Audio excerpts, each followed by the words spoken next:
kunywa hii. Ukimaliza kunywa, nitakupa biskuti. Alisema mwanamke wa miaka 80 kwa Ana mdogo mwenye umri wa miaka 2 tu. Siku hiyo hapakuwa na mtu yoyote nyumbani. Mama na baba wa Ana walikuwa wametoka alasiri hiyo. Hakuna atakaye kuokoa leo, msichana mdogo, yule bibi alinong'ona huku akimsogezea Ana kikombe cha glasi kilichojaa mkojo wenye harufu mbaya. Mchungaji alisema kwa uso mgumu.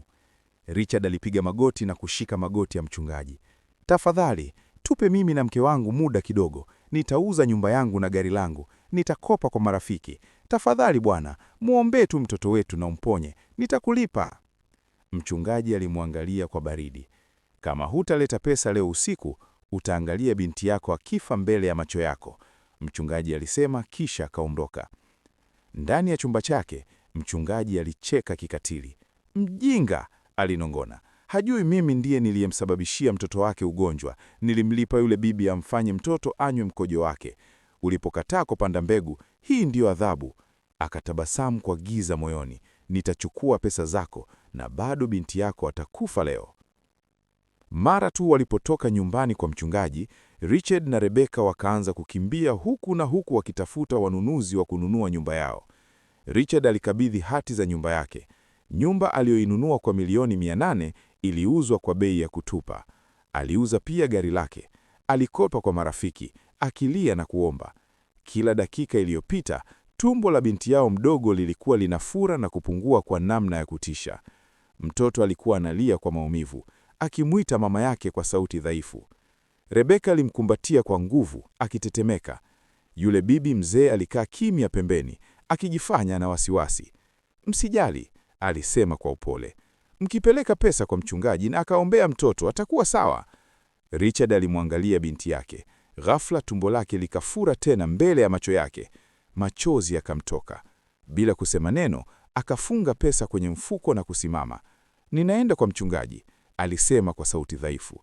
Akamwangalia Ana mara ya mwisho, kisha akaondoka haraka, moyo wake ukiwa umejaa hofu. Alipofika karibu na ofisi ya mchungaji, aliona mlango uko wazi kidogo. Alitaka kugonga, lakini akasikia sauti ya mchungaji ndani. Hakuna kosa kabisa, mchungaji alisema kwenye simu. Nilikuambia, mara tu mtoto atakapokunywa mkojo, ugonjwa utaanza. Yule mwanaume mjinga atakimbia kwangu tena. Hajui mimi ndiye niliyemsababishia mtoto wake ugonjwa. Richard aliganda. Miguu ikaanza kutetemeka. Mchungaji akaendelea. Yule bibi alifanya kila kitu nilichomwambia. Kwa sasa, hali ya mtoto inapaswa kuwa mbaya zaidi. Macho ya Richard yakapanuka kwa mshangao. Kwa mikono inayotetemeka, akatoa simu yake na kuanza kurekodi. Machozi yakimtiririka, akarekodi kila kitu. Akasukuma mlango na kuingia. Mchungaji alipiga kelele kwa mshangao. Wewe, umesimama hapo kwa muda gani? Akauliza kwa hofu. Richard hakujibu. Aligeuka na kwenda moja kwa moja kituo cha polisi. Ndani ya masaa machache, polisi walivamia nyumba ya mchungaji na kumkamata. Pia wakaenda nyumbani kwa Richard na kumkamata yule bibi mzee. Kituo cha polisi, mchungaji alivunjika moyo na kukiri kila kitu.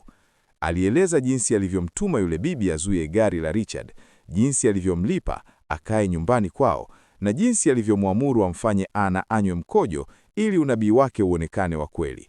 Yule bibi naye alikiri huku akilia. Nimelipwa pesa, alisema. Sikujua mtoto atasumbuka kiasi hiki. Wakati huo hospitalini, hali ya Ana ilizidi kuwa mbaya. Licha ya juhudi zote, mtoto aliacha kupumua. Ana alikufa. Richard alipopigiwa simu na kuambiwa, alianguka chini. Alilia kama mtoto. Alijilaumu. Alimlaumu mke wake. Nilikuonya, nilikuambia muache kukimbilia makanisa ya ulongo kwa maombi. Rebecca alipiga kelele na kuzimia. Mchungaji na yule bibi walifikishwa mahakamani na kufungwa jela, lakini uharibifu ulikuwa tayari umetokea. Mtoto alikuwa umepotea, familia ilikuwa imevunjika, na Richard alijifunza somo kubwa zaidi maishani: imani ya potofu inaweza kuua. Mwisho.